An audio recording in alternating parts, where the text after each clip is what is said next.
Hey, Hound Dogs, I'm David Hankins. I'm Paul Hankins. And I'm Trevor Hankins. And welcome to On the Air with Power Squared. This is our 99th show. Yes. And so all those that had bets who would make it this far, you got to pay up. We're here to talk with Trevor as a special guest, talking about Comic-Con at home. If you're like us, you look forward to Comic-Con every year. In the last couple of years have been sort of virtual events. Yeah. Which are way different than the actual experience of going. Yeah. Way easier, but I don't think it's as much fun. No. As we discovered this year. Yeah, and this year especially seemed a little subdued. Yeah. I mean, and maybe it's because we're all like, this is going on again or something, but... Yeah. How'd you feel, Trevor, about it?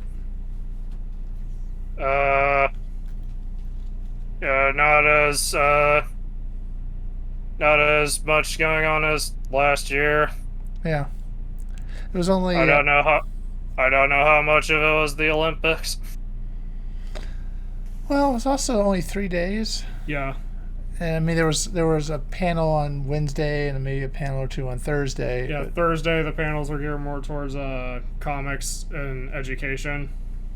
Which is always exciting. And so it seemed like shorter, and some of the lessons you'd hope people had learned maybe from the first time. Yeah. Some cases they were learned, in some cases it was, as I told somebody, it's kind of like watching a Zoom call at work. Yeah. Had all that excitement in it, and you kind of hope that people, and there were some that would have some production values because they were pre-taping every single one of them. Yeah.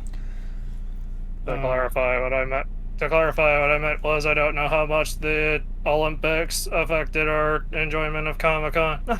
Oh. Well, I think you know what I'm trying to say. Yes, There was other things going on during Comic-Con. Yeah, every year the world doesn't stop because Comic-Con's going on. This year especially, there was the Olympics and other things to think about. Yeah. But so that's my general impressions, that it was just more subdued and kind of lackluster in a way. And lukewarm. Because every time I leave Comic-Con on the drive back from San Diego, I really I want to stay in that world. Yeah. And as exhausting as it is. Oh yeah, I mean, but that would just be that'd be the greatest life ever. Yeah. And then you're like, no, here it was sort of like, whoa, phew, I'm off work. To watching more videos. Do we want to run through any of the panels that we watched? We should definitely run through the panels that we watched, and also point out that we did earn our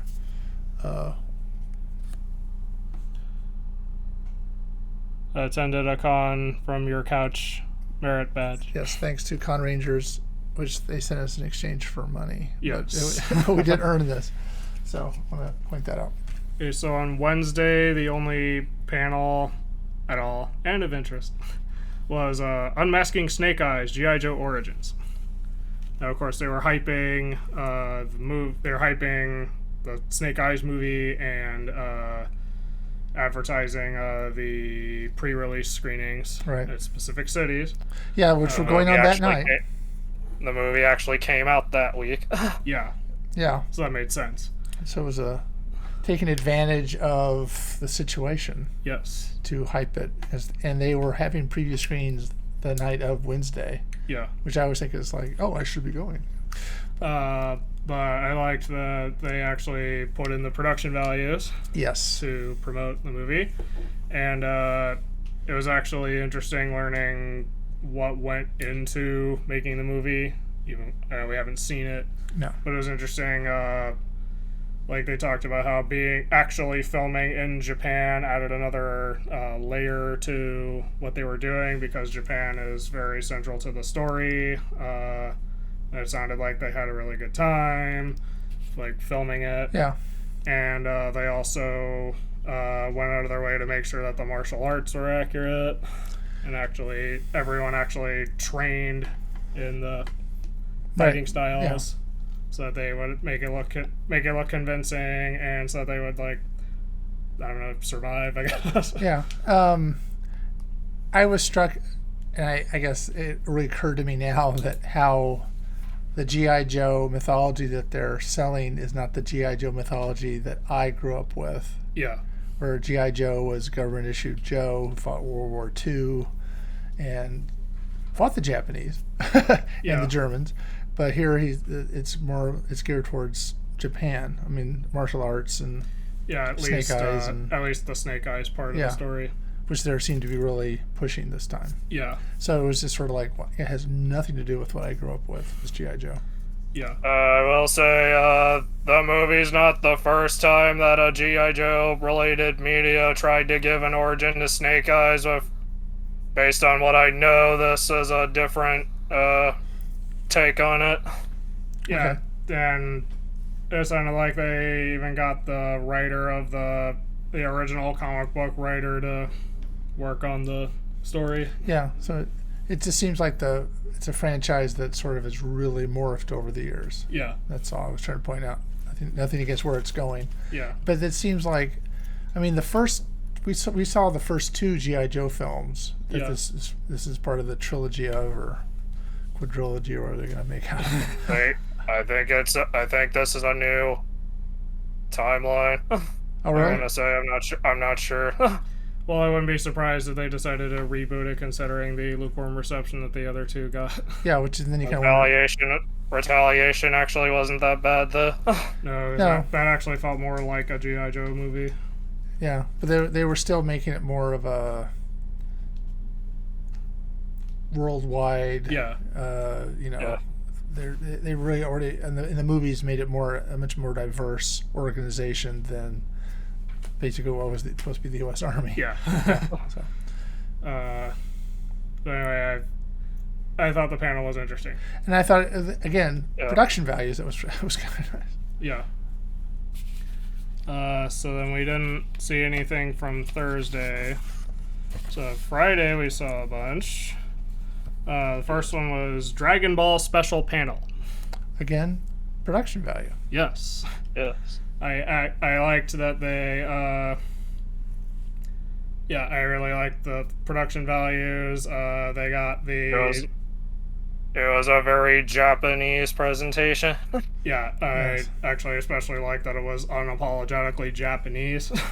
Yes, uh and partially in Japanese as well. yeah, Yeah. because they got, I forget exactly who they got from the production to talk, but that also included the Japanese should I say Seiyu for Goku.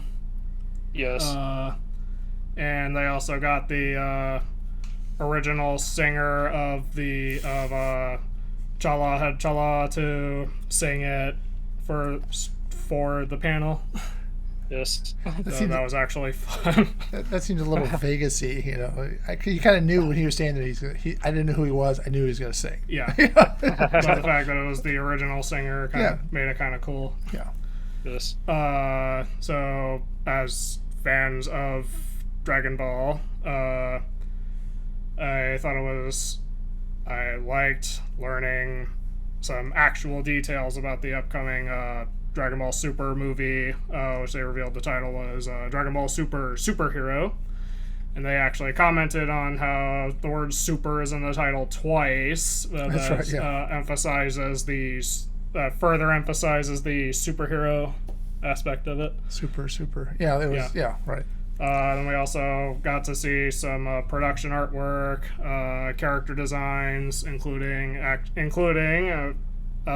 original Akira Toriyama drawing related to the production, which they said was something that people rarely see. Mm-hmm. And then they showed a bit of animation at the end that wasn't from the movie, but was supposed to give an idea of what the movie would look like. Yeah, Yes. again, I'm not a big Dragon Ball Right. Z, sorry. But I kind of was expecting there to be a trailer or something from the movie after all that setup, and they never actually showed any animation from the movie. No. Yeah, so it was a little like... But it did seem to give the impression the movie might be in CG. Okay. Yeah. Considering how Lupin the Third, the first, turned out, which was all CG, if it is a CG movie, then it could turn out well. But I guess because of the artwork that they showed, I'm kind of hoping it's in 2D and they use 3D as a tool for the fights. Okay. We'll have to see.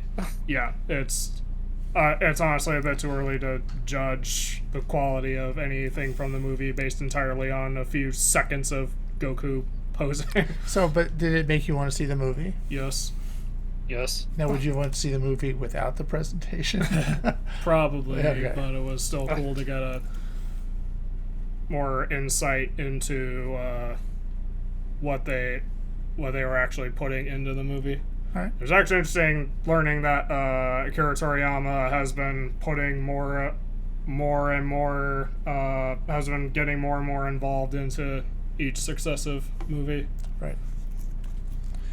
All right. So then after that was a Paramount Plus, I guess you could say hype panel.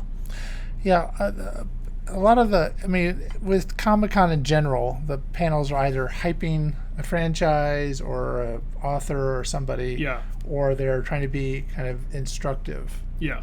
And those can be, why you shouldn't try to be a writer, or they can be, how to write and all that kind of stuff. Yeah. Or they can be how to animate, how to draw. I know Trevor attended some, like drawing, Yeah. So they can be both ways. So, but they're usually either hyping something or trying to educate you. Yeah. Now, from what I recall, we didn't watch all of the Paramount Plus panel. I think we just saw the part that was Star Trek Universe. Yes, I think that was. Or Yeah. it wasn't called Universe, was it? It was a Star Trek series. Yeah. It was a Star Trek show. Yeah. Yeah, That's the point. and part of the problem was the presentation there was really kind of annoying. Yeah. Yeah. Like the host was kind of trying too hard. Yeah. And nothing against, I guess, trying, but it was just a little, like, it was almost exhausting watching it. Yeah. So we didn't watch too much more. Yeah. We did watch all of the HBO Max panel that was about Adventure Time Distant Lands. Yes. I was expecting them to give a little more info on the fourth one besides just a still or key Yes. art. The panel was okay. I guess. I mean, it would have been nice again to have seen something from. Yeah. John DiMaggio kind of took it over. Yes, he talked through everybody. Yeah. I'm the most interesting guy in the room. He probably is. Yes, but he lets you know that. Yeah. So yeah, kind of. But it again, you kind of try to imagine. I mean, we have not yet ever been in Hall H, but you can't imagine like something where you don't show something would fly in that environment. Yeah. So it's just Like, man, what? I like that John DiMaggio had enthusiasm. Oh, It's yeah. just Yeah. Come on, Marcus Phoenix. And then there was Stan Sakai and the Usagi Chronicles, which was hyping up. Netflix. Samurai Rabbit, the Usagi Chronicles. Yeah.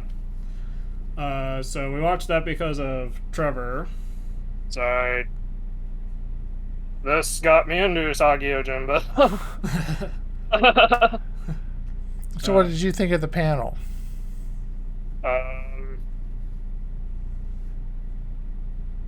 I thought it was interesting what they were trying to do with the show. I guess making it about a descendant of Miyamoto Usagi from like 1,000 years in the future makes it so that it doesn't I guess interfere with the comic book timeline. Right. Yeah. Thought it was interesting how they got Stan Sakai. That was good. They did get Stan Sakai in on it. Yes.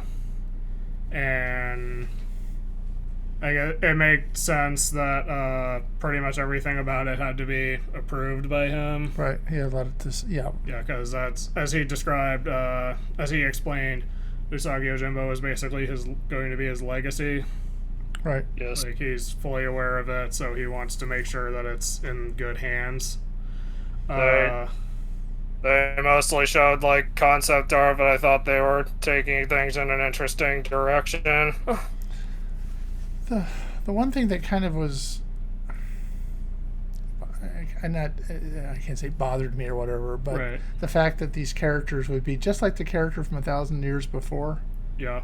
and it's like, I don't know. I always think that's really weird when shows or stories try to do that, where, in 1,000 years there'll be a Paul Hankins just like you with your same kind of interests and all that kind of stuff. And these were sort of these characters, like, they're relatives 1,000 years in the future for the most part. Right. I just think that's always kind of like they're not going to be the same. Well, let's think about it this way. Like with Yu-Gi-Oh, with Yu-Gi-Oh, some of the characters are reincarnations, essentially, of other characters. Yeah. But their Like personality. they're What?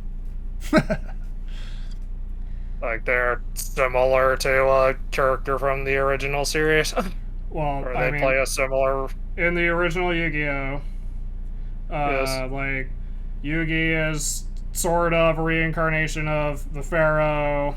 Mm-hmm. Kaiba is a reincarnation of someone is a reincarnation of someone else. Merrick is a reincarnation. Bakura is a reincarnation. Right. But their personalities are still very different from their original ancient Egyptian counterparts. But these were set up. I misinterpreted where you were going with that. But these weren't set up as reincarnations. They were set up as descendants. Right. Well, the point is, they could still be similar to their ancestors in some ways, but the way it plays out could be very different from Okay. how it is in, like, the original comic. Okay, and I had nothing to go on beyond Right. here's Well, the characters, and they seem to be kind Well, based on how they described some of the descendants, what did you think of them? How they would be compared to their comic book counterparts?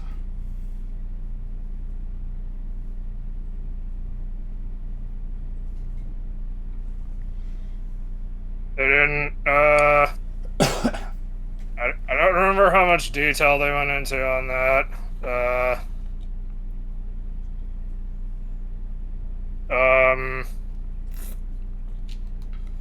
I know.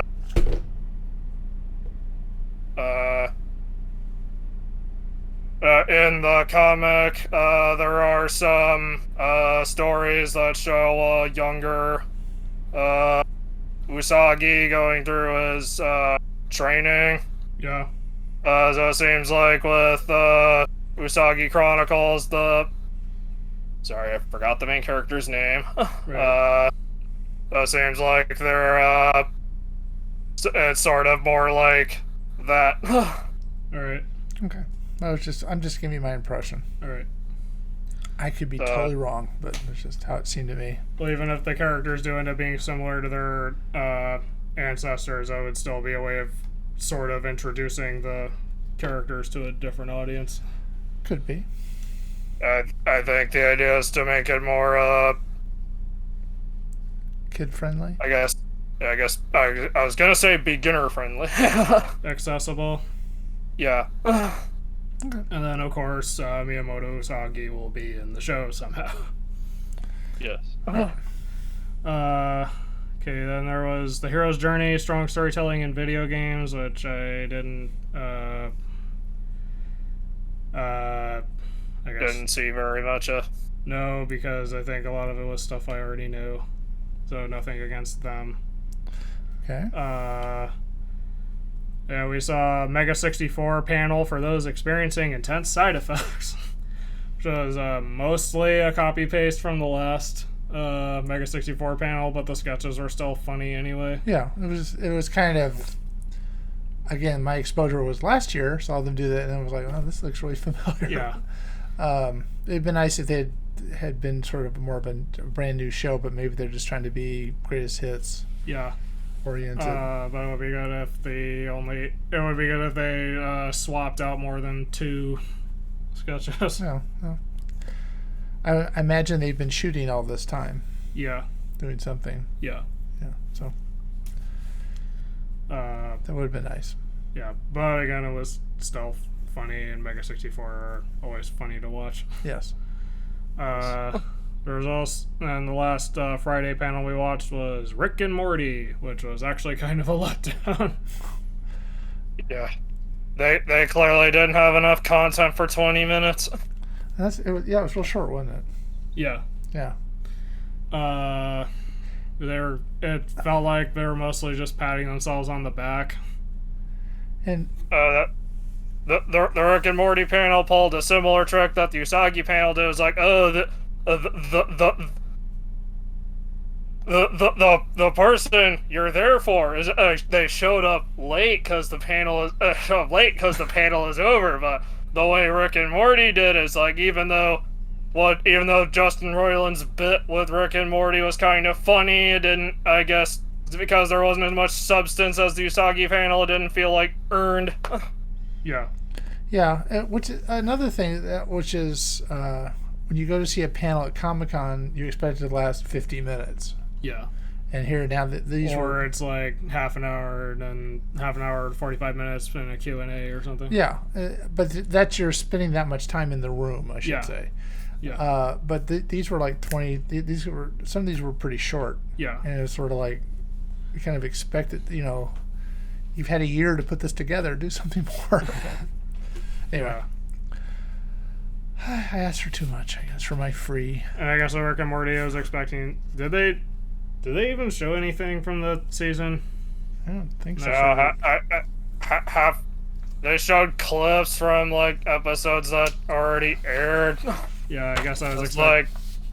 like half of it was a stupid game show thing. Yeah, that was disappointing. Okay, so moving on to Saturday. Okay. The first one going by What we what's saw listed. Yeah. Disney television animation, Amphibia and the Owl House.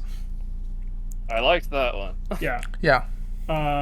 Yes, it was kind of a hype panel, but they also went into the process of creating certain scenes, including like from the concept art to the animatic to the finished animation, and they also talked about voice acting and kind of how they put the shows together in general. They also actually showed a clip from Amphibia season 3. Yes, so that was actually cool. They did a table read of a crossover. Yeah, it was probably because of some similarities between the two shows. There are fans who wanted them to have an official crossover, so it happened through a table read. Right. And that was actually entertaining. Yeah. It was like perfectly in character, the explanation made sense, and the length was just right. Yeah. It was enough to, yeah. And of course, you got the character interactions you were expecting. Right. So I think that was actually very well done. Yeah. See, and there was Podcasting 101, which we watched because Or do this of podcast. whatever you are watching, or the thing you are watching or listening to right now. Right. Yeah, and it was one of those where the host, I don't think we actually saw. Right. No, I don't think we saw the moderator. Yeah, but they picked people that they know, and 3 of them were basically on the same show. Yeah. Podcast, which I didn't have any connection to at all. No. And it wasn't that stimulating in some ways. No. And There wasn't really much, I guess, enthusiasm, yeah. So which would have helped. the one thing I think we learned was that it helps if you're guests on you have guests on your show and you're guests on other people's shows. Yeah.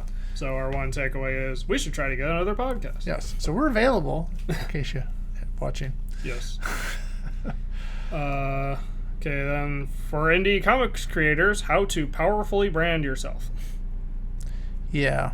The guy that does Lady Death? Or, yeah. Really had some production value. Yeah. Yeah. Sometimes people... I think it was like his studio, probably. Yeah. Or, yeah. And nothing against him. He's been successful, obviously, but he kind of... I'll take care of it.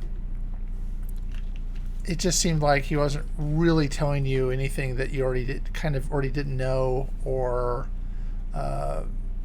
it was helping you figure out how to do it. Besides, yes, you should brand yourself, and I've done this, and it's been really. I think it depends on. I think that's the kind of thing. It depends on how much you already knew beforehand. Right. Yeah. So, but I mean, it wasn't earth-shattering. No, but I guess this is an instance where it's like one man's trash. Yeah.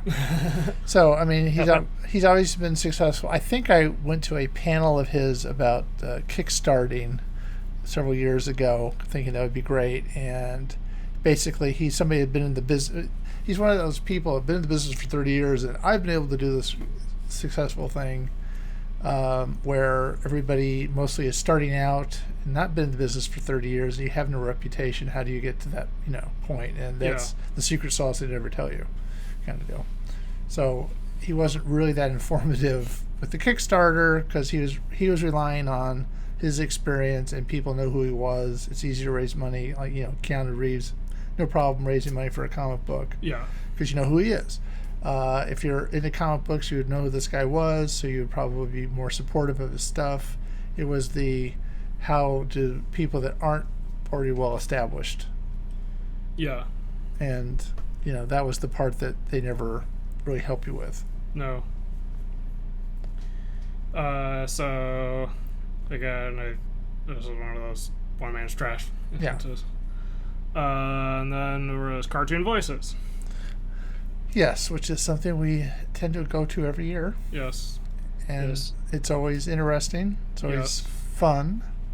Mm-hmm. They seem to be very supportive of one another, which is always nice. And Mark Evanier is really good at moderating. Yes.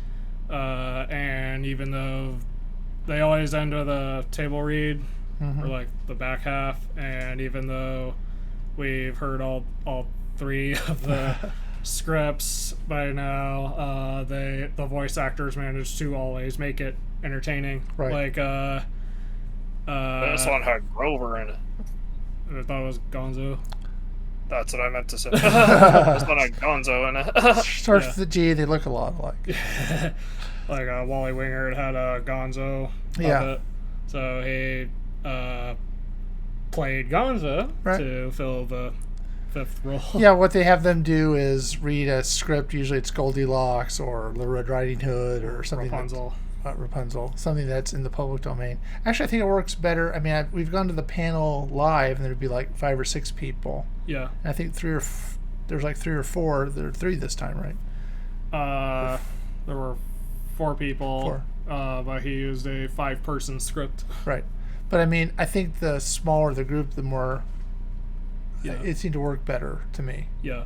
So, because sometimes you have not enough parts for everybody, or I don't know. It just seemed this worked better, I think. Right. For me. I thought it was fun. Yeah. So those cartoon voices is usually a good pick, whether you're in person or online. So on Sunday we looked at 2 animals in graphic novels and games, and narrative design for the computer gaming industry. Okay. Narrative design, I didn't learn that much new. Okay. Because I think I kind of heard it last year. But narrative design is still an underappreciated part of game creation. It does seem like a way of getting into working as a full-time writer, or working as a writer, not necessarily full-time, but I mean, it does seem like they keep making it sound like, I was what was one of them was an archaeologist or whatever, and now they work for in writing and stuff like that, right? Yeah. Yeah, I mean, it just, I don't know. They always make it sound like it's easy to get into, but it's probably not. I'm aware that with writing for video games or doing narrative writing, you can get in through unconventional means. Right. Yeah, in this case, I don't remember how much they talked about this, but narrative design, it's a little, from my understanding of narrative design, it's a little more than just like writing the script. You're also making sure that everything cohesively works within the context of the narrative of the game. And then sometimes it sounds like they're really involved. So they'll go to the readings. They'll talk to the programmers and things like that. And some of the times they have to, like, I think that was the panel where sometimes they have to go to the producer. You can't ask me directly. You have to Yeah. So it, I guess, depends on the production you're involved with. Yeah. And then animals and graphic novels and games we watched because of Trevor. Yes. What did you think of it? I thought it was interesting. We didn't watch the whole thing because I personally wasn't getting very much out of it. Right. So the nice thing about panels like this, if you're not enjoying them, is you can just turn them off. Yeah. As opposed to having to get up and leave the room and make a big, hey, here you go.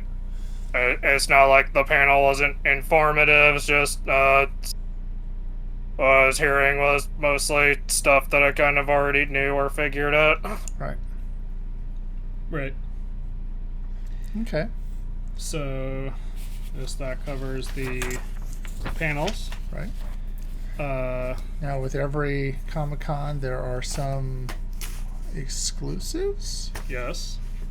And we ordered a few. We haven't gotten all of them yet, but some cool ones did arrive. At least a couple. Like this,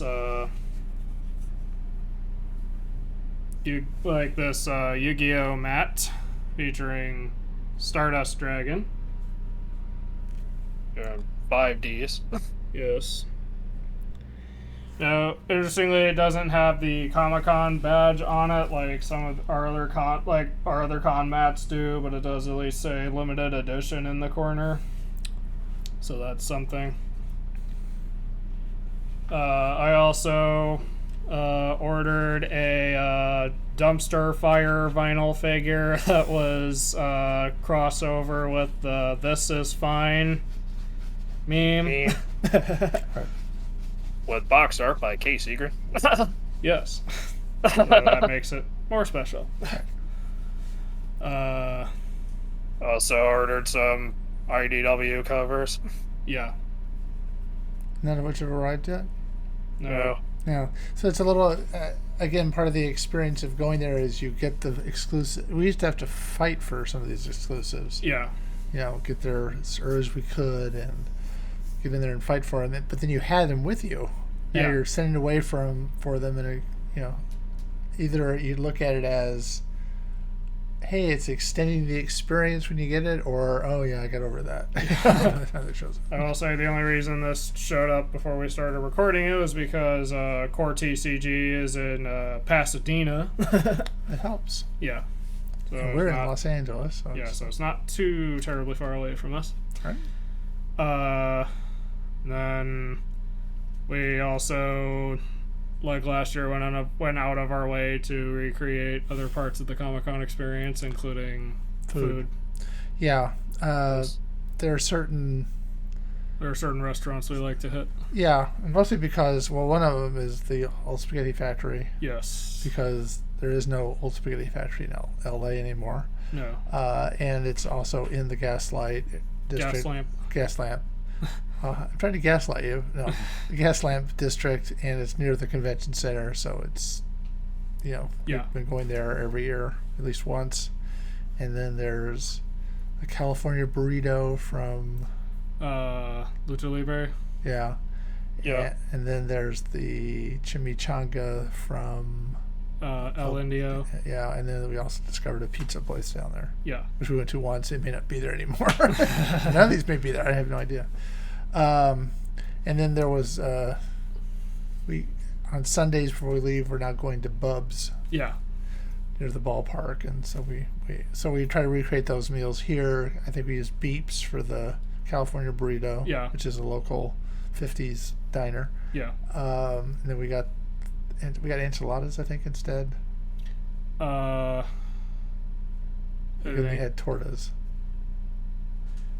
Okay, we got Taquitos. I'm sorry. taquitos. Sorry. Uh, Start with the T. And it was plural. yeah, we got taquitos and regular burritos. Yeah, because you can't find. It's really hard to find a place. Around here that is like chimichangas and taquitos. Yeah, you can find one or the other. It's kind of weird. Yeah. And then we did for pizza. We normally have pizza on Friday night. Yeah. And for the Bubs experience, we went to Farmer Boys, and you got burgers, and your mom and I got Cobb salads. Cobb salads. Yeah. Particular type of salad. Chopped. Yeah, it's good. Yeah. So, and I liked the Beeps thing. I thought that was pretty good. Yeah. And so, that experience. Any other part of the Comic-Con at Home experience you want to talk about? What? I think I figured out how to say what I was trying to say about the Usagi Yojimbo. Okay. It's an interesting way to explore younger versions of the characters without like overwriting whatever Stan Sakai had planned for the comic. Right. Yeah, you avoid stepping on the origin stories and things like that, Yeah. Yeah. or doing something that's going to that would have affected a future. Yeah. Yeah, I understand why they were doing it. I was just giving you my take on, because they're not the first people to do that Right. with a story. Yeah. So I was saying I figured out how to properly phrase it. Right. there are just certain things that bother me about writing. Since I want to do that. So you We kind of, are doing it. well, yes, we are doing it, but I'd like to make a living doing it. Right. Yeah, that was just my take on it. It seemed like something I've heard done before. That was all. Yeah. So I guess that covers Comic-Con at Home. What do we think of it overall? I really hope to God that we have Comic-Con in person next year. Yeah. And they, not that Thanksgiving event. yeah, they are doing something at Thanksgiving, which I kind of think is maybe. I don't know anybody that wants to go to it. Yeah. We talked to somebody that was could have had a panel and they couldn't go. It's Thanksgiving. It's hard to kind of, for some people, arrange that. There are people, and I've been to conventions that are on Thanksgiving Day weekend. Yeah. But it has to be, it's either going to be really local, a lot of San Diegans going, or it's going to be people from overseas who don't, what Thanksgiving, what's that? Right. So I kind of, when we talked to John Barber, Yeah. he wasn't planning on going. He's based in San Diego. Yeah. So, I mean, maybe that's changed, but I just think it's going to be. Now, they're also doing something on Omaze, Omaze. where they're trying to have you donate money to help support Comic-Con, which we did. So we encourage you to perhaps help that way as well. And you can win. It's a charity, so you can take that off your taxes, and then you can also perhaps win. I think it's like The ultimate experience. yes, and they'll put you up in a hotel, and you get a 4-day pass, including preview night, and you'll get a concierge, which I want to see what that will. You get a tour of the museum, and I guess they'll fly you to San Diego, which really would work for us. Yeah. We'd have to go someplace else to take the plane, but it sounded like a pretty good deal. So I would just encourage you, if you want to help support Comic-Con, and Thanksgiving sounds like a really hard time for you, maybe that's where you could help. Yeah. And I hope that we're past this to the point where we can at least have it in person. Going in person, I got the feeling when we go, we'll probably be like, why God, why? Because of all the exhaustion and rushing to get things, but it kind of doesn't feel the same without. No. It's this big build up. It's kind of like Christmas in a way, and it's Yeah. over way too soon. But and you're tired, exhausted every day. Yeah. But as David Letterman said, it's a good kind of tired. Yeah. So I look forward to being able to go back. Again, if they have Comic-Con at home and that's the only way we can experience it, I assume we will probably participate next year as well. Yeah, well, it'd be great to have an actual badge again instead of printing one out. Yes. Because we all had our own Comic-Con at home Yeah. badge. So we bought it hook, line, and sinker. Yeah. Um, So that covers Comic-Con, that. yes. So this is our 99th on the air with Power Squared. As I said at the beginning. Right. Well, I just want to reiterate Yes. that. Next week is our 100th Yes. show, and we do have a special guest, Carla Hoke, who is the author of Fight Right.